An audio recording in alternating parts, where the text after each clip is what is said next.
तो भारतीय संविधान का आर्टिकल 243 अक्सर इसे याद करने में दिक्कत आती है ना। पंचायती राज से जुड़ा ये एक बहुत ही जरूरी लेकिन सच कहूं तो थोड़ा कॉम्प्लेक्स हिस्सा है। पर फिक्र की कोई बात नहीं, आज हम एक ऐसी जबरदस्त ट्रिक सीखने वाले हैं जिसके बाद ये आर्टिकल आपको हमेशा के लिए याद हो जाएगा। मतलब आर्टिकल 243 के अंदर ए से लेकर ओ तक पूरे 15 हिस्से हैं। इनको एक एक करके याद रखना सच में एक सिरदर्द जैसा है, नहीं?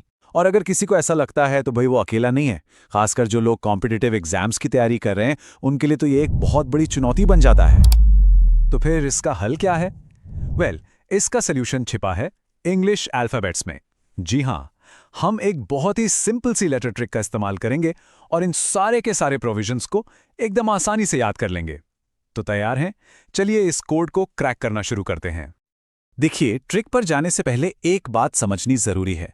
जो मेन आर्टिकल 243 है ना, वो सिर्फ डेफिनेशंस यानी परिभाषाओं के बारे में है।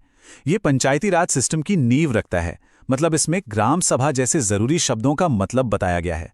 असली खेल तो इसके बाद जो सब आर्टिकल्स हैं उनमें शुरू होता है। ओके, तो अब शुरू करते हैं इस कोड को अनलॉक करना।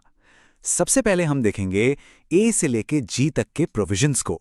चलिए शुरू करते हैं। ये ट्रिक देखिए कितनी सीधी सादी है। ए से याद रखिए असेंबली। अब असेंबली का मतलब क्या होता है? सभा। तो 243 ए हो गया ग्राम सभा के बारे में, सिंपल। अगला बी से बिल्ड। बिल्ड यानी बनाना या गठन करना, तो ये हो गया पंचायतों का गठन। और सी से कंस्ट्रक्शन यानी कि संरचना, तो ये हो गया पंचायतों की संरचना। है ना एकदम आसान? चले अब आगे बढ़ते हैं।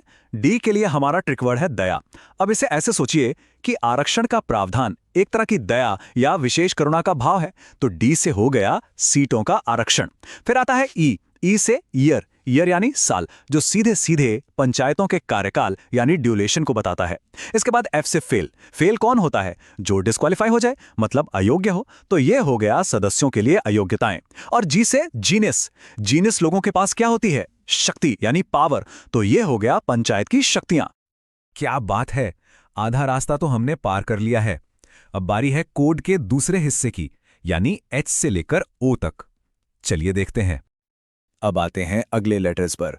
एच से याद रखिए हाई टैक्स। ये सीधा जुड़ा है पंचायतों की टैक्स लगाने की शक्तियों से। आई से इनकम। और इनकम का हिसाब किताब कौन रखता है?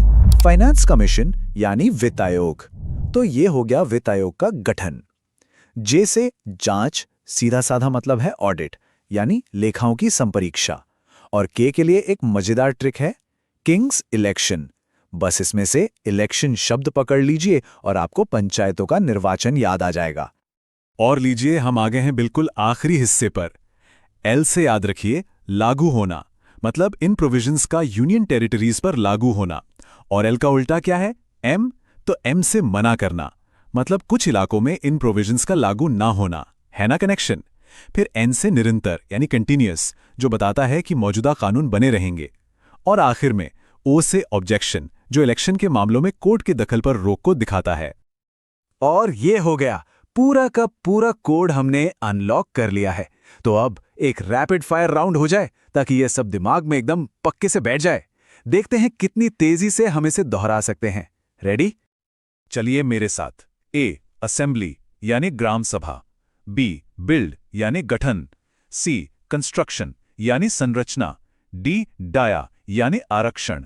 ई ईयर यानी कार्यकाल। एफ फेल यानी अयोग्यताएं। बहुत बढ़िया। अगला सेट फुल स्पीड में। जी जीनियस यानी शक्तियां।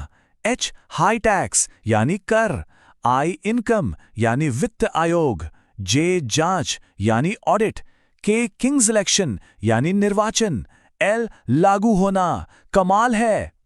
और ये रहे आखिरी तीन, एम मना करना, एन निरंतर और ओ ऑब्जेक्शन। बस हो गया, देखा? अब आर्टिकल 243 के सारे 15 प्रोविजंस एकदम टिप्स पर हैं। तो इससे एक बात तो साफ है कि कोई भी टॉपिक कितना भी मुश्किल क्यों न लगे, उसे समझने और याद रखने की कोई ना कोई आसान चाबी जरूर होती है। बस सही तकनीक पता हो तो किसी भी ज्ञान के ताले को